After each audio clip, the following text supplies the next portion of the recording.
시험도 안 봤는데 설명하는 것도 처음이에요.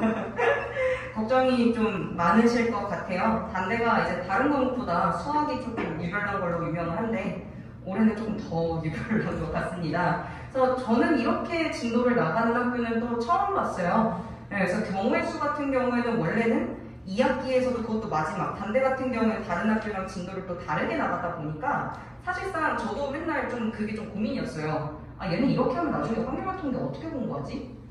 가장 마지막에서 이걸 몰아쳐서 하다 보니까 아이들이 확률화 통계를 들어갈 때 기본적인 개념 자체가 잘 잡혀지지 않은 상태로 올라가는 경우가 되게 많았거든요. 아니나 다를까 선생님들이 이걸 틀어가지고 남들 절대 안 하는 경우의 수를 이번 1학기 중간고사에 붙여버리셨더라고요. 그래서 내일 시험을 이제 치르게 될 텐데 제가 예상하는 바로는 지금 단대가 시험을 진행을 하고 있잖아요. 1학년 같은 경우에는 그렇게 어렵게 출제는 안 하고 있나 봐요. 그래서 수학 시험 같은 경우도 이제 봤을 때는 크게 어렵지 않은 것으로 예상은 되지만 이 친구들 프린트 연계율이 상당히 높은 학교입니다. 그래서 아이들 프린트 잘 풀고 있나요? 잘 풀어야 돼요. 이게 프린트 연계율이 되게 높아서 문제를 보면 이거 프린트에서 그대로 나오는데 이거 왜 틀리지 싶을 때가 있지만 프린트 자체의 난이도가 되게 높기 때문에 그래서 저도 작년에 이제 아이들을 가르치면서 이 친구들이 이제 잘 나올 때 이제 1등급 가까이 나오는 보통 2, 3등급 때 포진되어 있는 친구들이 대부분이었는데요. 이 친구들이 아무리 프린트를 많이 잘 풀었다고 하더라도 시험에 나올 때 이걸 절대 똑같이 출제를 하지 않기 때문에 막상 가서 많이 본 문제인데도 틀려오는 걸 되게 자주 봤습니다. 그래서 보면서 같이 말씀 나누도록 할게요. 저 수영여고 나왔어요. 그래서 저도 여기 대치동에서 중고등학교 다니면서 저도 딱 고등학교 1학년 첫 내신을 망쳤어요. 저는 여기 대명중학교에서 이제 꽤 잘했거든요. 분명 졸업할 때 1%대로 졸업을 했었는데 숙명에 가니까 깨진 거죠. 그 당시 숙명여고는 한 학년이 거의 700명 가까이 됐었어요. 그래서 원래는 대명에서는 거의 상위 10등 안에 항상 들었던 제가 이제 숙명여고 가서 첫 시험을 치르니까 거의 100 몇 등대로 이렇게 밀려나기 시작하면서 첫 중간고사를 망치고 나니까 이게 자신감이 떨어졌는지 회복을 잘 못했어요. 그래서 이제 제가 만약에 이제 아이를 중간고사부터 이제 대비를 시켰다면은 저는 여기서 힘을 진짜 많이 줘요. 왜냐면은 이번 시험에서 아이들이 조금 망치게 되면은 자존감이 많이 떨어져요. 지금 중학교 자유학기제 하면서 아이들이 시험 자체에 대한 내성이 되게 부족한 상태거든요.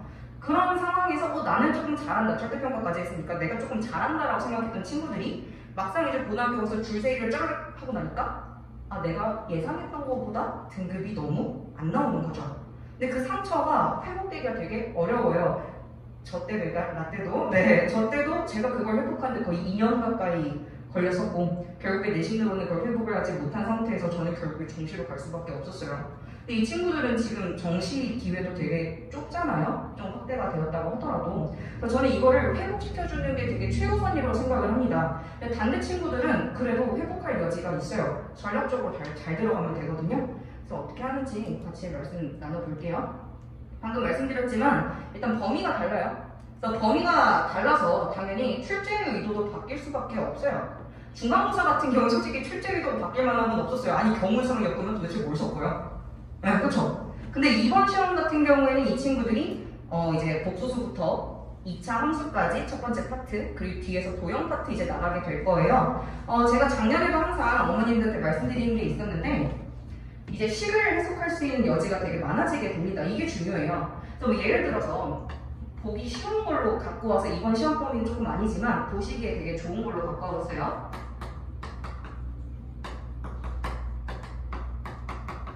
이게 원래 연립방정식 문제입니다. 대부분의 친구들은 원액방정식을 배우기 전에 이제 연립방정식을 배우기 때문에 얘네들은 이제 이걸 풀 때 그냥 단순히 연산으로 접근을 하게 돼요. 근데 작년까지 이제 반대 친구들 같은 경우에는 원액방정식을 배우고 나서 이걸 배웠어요. 그렇기 때문에 이 친구들은 문제 하나를 해석을 하더라도 툴이 여러 개가 있는 거예요. 선택을 할 수가 있다는 거죠. 학교 선생님들도 이런 걸 잘 알고 계시기 때문에 프린트 반영을 합니다. 그래서 프린트 보면서 강사가 판단을 해야 돼요. 얘네 이런 식으로 프린트를 구성을 하게 되면은 이런 스타일의 문제까지도 낼 수 있겠다. 그래서 많이 나오는 게 모의고사 문제예요. 모의고사 같은 경우는 범위가 좀 넓잖아요. 그러다 보니까 한 문제를 가지고 아이들한테 물어볼 수 있는 해석의 여지가 되게 다양해요. 그러다 보니 단대에서 모의고사 문제들을 많이 이제 출제를 하기도 하고요. 그래서 저는 이제 아이들 이제 가르칠 때 뭐 1학년 애들 연합반도 가르쳐봤지만 단대 가르칠 때는 다 뒤집어봤어요, 작년에. 네, 물어볼 수 있는 게 너무 달라지기 때문에 그래서 아이들한테 조금 더 확장된 시야를 알려줄 수 있도록 이제 제가 다시 교재 구성을 하고 있고요, 항상. 올해도 원래는 이럴 줄 모르고 작년처럼 했었는데 또 바꿔 놨으니까 네, 뒤집어 엎었어요, 다시. 네, 쉽게 등급이 나오지 않을 거예요. 아까도 말씀드렸지만. 네, 잘하는 친구들 많이 모여 있고요. 이번에 이제 단대 어떤 아이들 들어갔나 보니까 아무래도 이제 아이들이 자사고로 잘 안 가더라고요. 네, 그래서 일반고 중에서도 좀 잘하는 학교로 많이 가는 경향이 있어서 이번 단대들이 작년 단대들보다 더 잘한다고 합니다. 근데 제가 가르쳤던 작년 1학년 친구들도 못하는 친구들이 절대 아닌데 네, 등급이 잘 안 나오더라고요. 최상위권 아이들 같은 경우는 그냥 계속 그 위에서 독식을 해요. 수업 같은 경우는 특히 더 안 내려오더라고요. 그러면은 우리가 이걸 어떻게 치고 올라가야 되냐? 솔직히 말씀드리면 저는 1등급은 욕심내지 말라고요. 안 돼요. 그거 안 나와요. 그 인간 비료가 안 되는데 그 아이들이 안 내려와요. 네. 기본적으로 사고력도 이제 충분히 갖춘 친구들이 거기에서 노력까지 하고 경향성도 너무 뚜렷하다 보니까 이거 제대로 준비하면 잘난 놈들이 다 해먹을 수밖에 없어요. 그러면 우리는 어떻게 해야 되는가? 전략적으로 들어가는 거죠. 우리 아이가 지금은 조금 부족하더라도 출제 경향이 다 정해져 있기 때문에 제대로 공부만 하면은 제가 봤을 때 2, 3등급 때는 쉽게 올라갈 수 있거든요. 방법이 중요한 거죠. 네. 그래서 이제 단대 아이들 가르칠 때 제가 가장 강조하는 것 중에 아니라 창의력이랑 사고력이랑 다르다라는 거예요. 다른 학교들 같은 경우에 수학 상 내신 대비를 하다 보면요, 그 좀 싱크비, 창의력을 많이 요구하는 문제들을 많이 볼 수가 있어요. 왜 그러냐면 배운 게 없어서 그래요. 아직 수학을 깊게 배운 게 아니기 때문에 조금 고난도 문제다 싶으면은 좀 쌈박한 그런 아이디어를 요구하는 문제들이 있습니다. 근데 단대 같은 경우는 제가 말씀드렸다시피 모의고사 베이스가 좀 많아요. 그리고 거기에다가 EBS 고난도 문제들 많이 넣게 되는데 그 문제들 특징이 하나의 문제에 여러 가지 개념을 중첩해서 넣었다는 거예요. 그래서 아이들에게 더 이상 고난도 문제는 창의력이 아닙니다. 네, 사고력으로 가셔야 돼요. 다양한 개념들이 있으면은 어떤 순서로 문제를 해석하면서 내가 문제 해결 방안을 전략을 짤 것인지 그 훈련이 잘 되어 있어야 시험에 똑같은 문제가 나오더라도 시험에서 그거 언제 다 풀어요. 모의고사 문제들 그동안 어려운 문제들은 15분 이상도 잡아먹지 않아요? 그걸 내신에서 풀려면은 평소에 훈련이 되게 잘 돼 있어야 된다는 거죠. 네. 그래서 항상 구조화시킨 문제풀이 제가 아이들한테 알려주고 있고요. 요거는 이제 안 보이실 것 같아서 제가 PPT에서 조금씩 삭제를 했는데 같이 보시는 게 좋을 것 같아요. 넘어가시다 보면은 이제 중간, 기말, 주요 문항, 분석 이렇게 나와 있거든요. 이 페이지 같이 보시면 될 것 같아요. 시험 범위가 다시 바뀌었기 때문에 이렇게 짜집기를 조금 했습니다. 그리고 내일 이제 시험을 보게 되면은 제가 요거는 분석해서 영상을 다시 찍도록 하겠습니다. 그래서 작년 이제 중간고사, 기말고사 합쳐서 이렇게 되어 있고요. 보시면 어때요? 프린트 문제 진짜 많죠? 작년 같은 경우에 이제 코로나가 터지고 나서 학교도 되게 혼란스러웠기 때문에 어떻게 보면은 아이들에게 조금 배려를 하고자 프린트에서 정말 많이 냈습니다. 근데 웬걸 점수는 더 안 나왔어요? 우선은 아이들이 이제 학원을 잘 안 다니게 되면서 학교 시험 교육이 어떻게 되는지 제대로 파악을 못하는 경우가 되게 많았어요. 이거 학교 프린트를 학교에서 다 풀어주는데 아이들이 이거를 잘 모르니까 이게 시험에 그대로 나온다는 사실 자체를 모르니까 수업을 대충 듣는 거죠. 작년 같은 경우에는 심지어 선생님들이 영상을 다 올려줬잖아요. 안 보여. 왜 안 보는지 모르겠어요. 안 보시더라고요. 네, 그렇기 때문에 거의 그대로 출제가 됐음에도 불구하고 점수가 되게 낮게 나왔었던 기억이 좀 나고요. 보시게 되면은 시중 교재는 한 문제밖에 없죠. 네, 그래서 조금 고난도 문제를 갖다가 마지막에 이렇게 시중 교재를 딱 때려주는 경우가 있기 때문에 시중 교재도 다 풀면 또 안 돼요.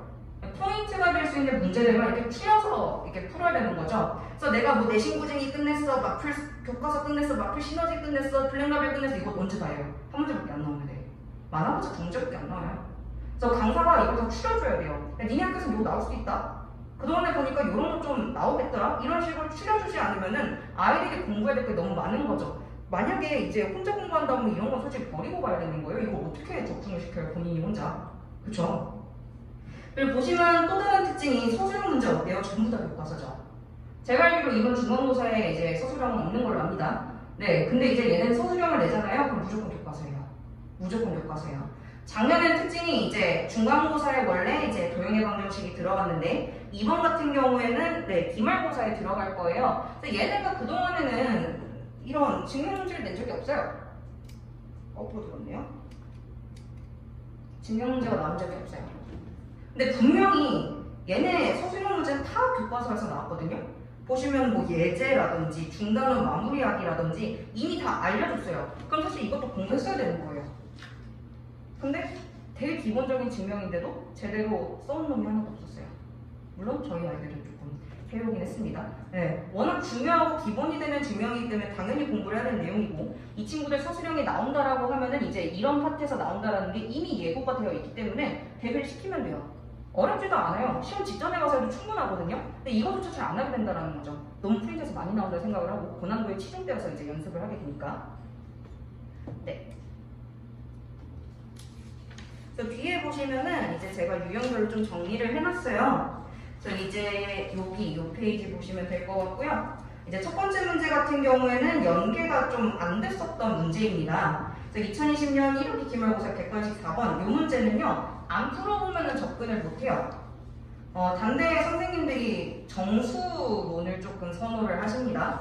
사실은 원래 고등학교에서 오피셜하게 배우는 내용이 아니에요. 이제 올림피아드 수업을 조금 했다라든지 그런 친구들은 이런 숫자 가지고 노는 감각이 조금 있는 친구들이지만 사실 이거는 배우지 않으면 적용할 수가 없는 파트거든요. 네, 그래서 그렇기 때문에 저는 이런 거를 교재도 꼭 담아줘요. 알고 봐야 푸니까. 그렇다고 이게 뭐 엄청 특수한 거냐 그것도 아니거든요. 근데 이거 약간 잘 안 나오는 거를 놓치게 되면 영영 못 풀어요. 그래서 요거 이제 제 교재에다 넣어서 대비를 해줬었고요. 밑에 있는 문항은 이제 1학기 기말고사 서답형 1번이고요. 프린트 문항을 거의 그대로 내셨어요. 근데 와장창 다 틀렸어요. 진짜 어려워요. 프린트 문항인데 요 자체도 되게 어려워요. 그래서 아이들한테 요거 이해를 시키는데도 진짜 오래 걸렸어요. 제가 한 3번, 4번, 5번 이상은 풀어준 것 같아요. 근데 이게 시험에 서답형 1번으로 나오잖아요. 애들 다 던져요. 이거 풀 시간 없다고 판단해요. 그럼 어떻게 될까요? 아, 페이지를 못 찾으셨네요. 요 페이지요. 네네네. 그래서 이제 좀 나올 것 같은 문제들이 있으면은 저는 이런 거 다 손해설을 해줘요. 어떻게 하면 조금 더 효율적으로 아이들이 접근할 수 있는지 방법 다 정리해서 이제 시험 얼마 안 남았을 때 애들한테 다 유인물로 줘요. 야, 이건 이렇게 푸는 거야. 니네 평소에 이렇게 연습했으면은 이제 시간을 조금 줄여야 돼. 그래서 이렇게 연습을 해서 너네가 조금 더 잘 대비를 해보자. 손해설도 다 드리고요. 그래서 저희 아이도 이걸 잘 맞춰왔더라고요. 얘는 이제 진짜 포인트만 알면은 금방 풀 수 있는 문제였어요. 아니잖아요? 이거 해설지에 진짜 거의 한 바닥이에요, 해설이. 그렇게 하면 언제 다 풀어요, 시험 시간에, 그쵸? 네, 그래서 이런 거는 아이들한테 꼭 지도를 해줘야 안다는 점. 네, 그래서 다음 문제 같은 경우 아까 말씀드렸던 안 나올 줄 알았던 증명 문제였고요. 네, 그래서 아이들 이렇게 대비를 해주고 있습니다. 뒤에 보시면은 주요 적중 사례 이렇게 나옵니다. 그래서 요거 이제 이번 시험범위죠. 경우의 수 문제였는데요. 왼쪽에 있는 게 이제 기출되었던 문제고요. 말씀드렸지만 얘네 모의고사 베이스로 많이 출제를 하는데 참 그런 게 프린트에다가 모의고사 문제를 많이 넣어주거든요. 근데 프린트 말고 다른 모의고사 문제도 돼요. 그렇기 때문에 이 아이를 대비를 할 때 나올 법하다 싶은 거는 다 일단 교재에다 넣고 봐야 되는 거예요. 네, 그거 프린트 외에서도 이제 출제가 되는 경우들이 있어서 이제 교재에다 넣었더니 마침 딱 적중을 해서 제가 주요 적중 사례로 집어넣었고요. 밑에 있는 문제 이제 왼쪽이 이제 기출 문제고요. 오른쪽 문제는 제가 변형한 문제들입니다. 그래서 작년에는 이제 제가 이제 강남대성에서 이제 문항 제작을 하셨던 분을 제가 섭외를 해서 아이들 이제 문제 좀 변형 좀 해주세요 했어요. 왜 그랬냐면요. 여기 선생님들이 문항 변형할 때 되게 어렵게 하세요. 네, 기존 문제가 있으면 아까 말씀드렸죠. 정수론 같은 거 조금 선호를 하시고요. 또 이제 문제를 이제 포장하는 데 있어서 보통 이제 단순히 수식을 바꾼다든지 표현법을 바꾼다든지 이런 걸 선호를 하시는데 뭐 이제 최대 공약수를 갖고 온다든지 가우스를 갖고 온다든지 문제를 되게 복잡하게 만드는 경향이 있으셔서 그래서 이런 거를 이제 좀 다양하게 아이들한테 접해볼 수 있게 하고자 모의고사 전문적으로 출제하시는 분한테 이걸 맡겨서 했더니 이거 적중을 했어요. 네, 그래서 아이들한테 도움이 될 수 있어서 좋았고요. 그래서 밑에 보시면은 이제 손해설 요것도 이제 아이들에게 다 나가는 자료고요. 그래서 이번에도 아이들 나왔고 변형 문제도 다 나왔어요. 네, 그래서 여기 앞에 보시면은 수업 어떻게 진행하는지 말씀드리고 이제 마무리를 하겠습니다. 그래서 제가 이제 미처 PPT를 준비를 못해서 지금 날짜가 잘 안 맞는데요. 단대 지금 밀렸어요, 그렇죠? 개강이 밀려가지고 다음 주 이제 월요일 날 어쩔 수 없을 것 같아요. 기말고사까지 시간이 없어서 이 친구들 놀러 가면 안 되고 그냥 바로 개강해야 될 것 같거든요. 그래서 다음 주 월요일 날 이제 월요일, 금요일 이렇게 해서 주 이틀 진행을 하게 되고요. 이제 5월 달 이제 한 몇 주 안 되긴 하지만 한 3주에 걸쳐서 진도가 나갑니다. 네, 진도 나가는데 아까 말씀드렸다시피 이제 반대 맞춰서 자체 교재 다 다시 제작을 했고요. 그래서 그 다음 3주 동안에는 이제 프린트, 고난도 모의고사, 그리고 실전 연습 이렇게 구성이 됩니다. 그래서 한 마지막에 1주 정도 남았을 때 이번에는 스케줄이 이렇게 안 될 것 같죠? 조금 서둘러서 진행을 하려고 합니다. 그래서 이때 이제 반영이랑 이제 나가서 아이들 마무리할 수 있게 해주고 있고요. 그래서 3주 동안에는 진도를 이제 나가면서 최대한 이제 이때 시중교재는 다 끝낼 수 있도록 합니다. 숙제로 이제 시중교재 제가 이제 다 짜집기해서 만든 워크북이 나가게 되는데요. 아까도 말씀드렸다시피 이게 뭐가 나올지 모르기 때문에 안 풀 수도 없고, 그래서 제가 이제 다 문항을 이제 컨펌을 한 상태에서 요거는 그래 단대 특성에 맞아요 선생님. 그래서 조교 선생님들랑 이제 잘 문제들을 만들어서 워크북을 제작을 했어요. 근데 이 친구들이 이제 처음 3주 동안에는 이걸 다 풉니다. 그럼 웬만한 시중에 있는 교재들 다 풀 수 있고요. 그리고 그 다음 3주 동안에는 이제 족보자료 나와요. 이제 강남뿐만이 아니라 이제 목동이라든지 송파까지 해서 교육특구에 있는 조금 비슷한 출제 의도를 가진 문제를 다 풀어가지고 이제 아이들이 3주 동안 또 풀게 하고요. 네. 그래서 이제 이런 파일들 같은 경우에는 아이들별로 개별 관리 자료가 나가게 됩니다. 그래서 아이들 숙제해 오면은 조교 선생님이 애들별로 한글 파일을 다 만들어 주세요. 그래서 이제 일주일에 한 번씩 클리닉 와야 되거든요. 근데 이게 질문하러 오는 게 아니라 이거 풀고 가라고 있는 클리닉이에요. 그래서 아이들 그냥 주 3회처럼 등원을 시키고 있고요. 그래서 이제 뭐 일요일로 이제 클리닉이 예정이 될 것 같은데 일요일날 오게 되면은 이제 아이들 와서 이거 받아가고 다 풀 때까지 못 가고, 그리고 여기서 또 틀렸어요? 그럼 또 만들어요. 또 만들고 또 만들고. 그래서 아이들이 웬만하면 남자애들이 좀 다시 푸는 걸 선호하지 않아요. 그래서 이제 풀 때 항상 모르게 마치 새 문제집인 것처럼 매번 이렇게 새롭게 제작을 해서 아이들한테 주고 있습니다. 요거 족보 자료들도 마찬가지고요. 그래서 아이들 반복을 해서 시험 때까지 이제 모르는 문항들 없게 그래서 만들어서 시험장 보내고 있습니다. 네, 그래서 이제 관리인데요. 남자아이들 이렇게 막 제가 요즘에는 이렇게 특정 지어서 말하면 안 되는데, 그러니까 아이들이 조금 표현하는 데 있어서 어색한 친구들이 좀 많아요. 그러니까 본인이 모르는 거에 대해서 구체적으로 이렇게 잘 표현을 못한다는 거죠. 그래서 제가 가장 많이 효과를 본 친구가 하나 있어요. 그 친구는 이제 좀 해외에서 오래 살다가 이제 한국에 와서 단대국어를 들어온 친구였거든요. 근데 이 친구가 본인이 틀렸는데 일단 짜증은 나는데 이게 구체적으로 왜 틀렸는지 설명을 잘 못하는 거예요. 그래서 이 친구가 질문을 할 때 처음에 이것도 그 친구거든요. 처음에 질문을 할 때 뭔 소리인지 하나도 몰랐어요. 그래서 수업 시간에 배운 내용을 가지고 나한테 또박또박 질문을 해라. 그래서 일부러 말도 아니고 카톡으로 일부러 질문을 하게 했어요. 차분하게 본인이 좀 개념 정리를 하고 나한테 보내라고. 그랬더니 이 친구가 그 다음에 성적 제일 많이 오른 거예요. 그래서 처음에 4등급 났다가 그 다음 시험에서 거의 1등급이 나온 거예요. 아깝게 한 1점 차이로 2등급이 나왔었더라고요. 그래서 아이들한테 일부러 이거를 표현하게 하고 있어요. 너희들이 모르는 부분이 있으면 구체적으로 그게 왜 모르는 건지 저한테 표현하게끔 해서 아이들이 내가 이러한 부분에서 막혔구나, 내가 이러한 이유에서 이 문제풀이와 다음으로 넘어가지 못했구나. 그리고 스스로 이제 오답 정리하면서 그런 것들을 구체화시켜 나가면서 계속해서 뽑아내는 거죠. 이 안에 들어있는 정보를 제가 줄 때는 이게 수동적으로 들어가요. 그렇죠? 외부에서 이렇게 들어가게 되면은 이제 이걸 스스로 뽑아낼 줄도 알아야 되는데, 이제 뽑아낼 때 이거를 중구난방으로 뽑아내기 아니라 조금 정돈된 길로 나갈 수 있게 제가 도와주는 거예요. 그랬을 때 아이들 성적이 진짜 많이 올랐어요. 그리고 아이들 항상 이제 나오게 해서 클리닉 시켜주고 있고요. 그리고 제가 가장 이제 중요하게 생각하는 것 중에 하나가 피드백이에요. 그래서 항상 수업이 끝나고 나면은 이제 한 10시쯤에 끝난다라고 하면 제가 뭐 10시간, 11시까지 남아서 아이들 하나하나 다 피드백을 기록을 해요. 그래서 앞에 보시면 아마 나와 있을 거예요. 어머님들한테 한 2번째 페이지 정도에 있었던 걸로 기억하는데요. 네, 2번째 페이지에 있네요. 그래서 아이들별로 이렇게 다 나가요. 웹발신이 아니고요. 제가 하나하나 다 타이핑합니다. 그래서 기본적인 숙제를 어떻게 해왔는지 그 팩트도 되게 중요하지만 이 친구가 문제를 푼 걸 보면 이 친구가 어느 분야에 조금 재능이 있는지가 보여요. 그러니까 수학을 못한다라고 해도 본인이 잘하는 분야 하나씩 있거든요. 그러니까 아이들이 뭐 국영수, 사탐 이렇게 있으면 잘하는 과목이 하나쯤은 있는 것처럼 수학도 마찬가지예요. 대수가 강한 친구들이 있고 그래프의 해석이 강한 친구들이 있고 기하가 강한 친구들이 있고 그런 부분들이 분명히 있기 때문에 어떤 한 분야가 조금 부족하잖아요. 그럼 본인이 잘하는 걸 가지고 강화를 시켜주면 되는 건데 이제 한 분야가 안 되면 애들은 다 수학이 안 된다고 그냥 포기해버려요. 네, 근데 이거는 누군가가 알려줘야 되는 거예요. 왜냐면 본인은 못한다고 생각하고 있기 때문에 아 너는 이렇게 하면은 잘하는 친구이기 때문에 나랑 이걸 이렇게 극복해볼래? 라고 말해주면은 그 부분에서 자신감을 많이 얻고 애들이 고쳐지더라고요. 그래서 항상 이렇게 꾸준하게 피드백을 드려요. 아이한테도 말을 하지만 어머님들한테 이거 말씀드려야 되더라고요. 어머님들 그냥 수학 못하는 줄 알아요. 네, 그리고 우리 애가 수학을 못하면 약간 전반적으로 좀 떨어지는 줄 알아요. 아니요, 분명 잘하는 거 하나쯤 있어요. 무조건 있어요. 그래서 그걸 찾아주는 게 제 역할이라고 생각을 해서 항상 수업 끝나고 이렇게 피드백을 길게 보내드리고 있습니다.